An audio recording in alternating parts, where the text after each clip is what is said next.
kdo jsi? Jsem známá pohádková kráska a říkají mi zlatovláska. Ten knedlík, co mám v krku, to je láska. To, co mi kručí v břiše, to je hlad. Koukej mi něco k jídlu dát. Jak jemně mi tvůj hlásek zní. Chceš tu snad skysnout 14 dní? Ty nejsi pravda, jsi jen sen. No tak se probuď, už je den.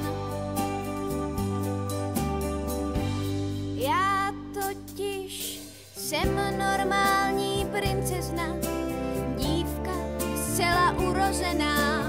Tady trhnu podlahu, což princezna dělat nemá.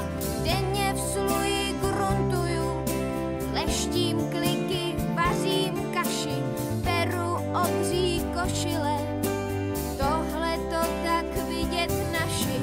Vím, že jednou přijde kluk, nabídne mi svoje rámě, řekne holka, tak jsem tu, odvede mě domů k mámě. Když mě pustíš ke slovu, tak já ti to teda povím.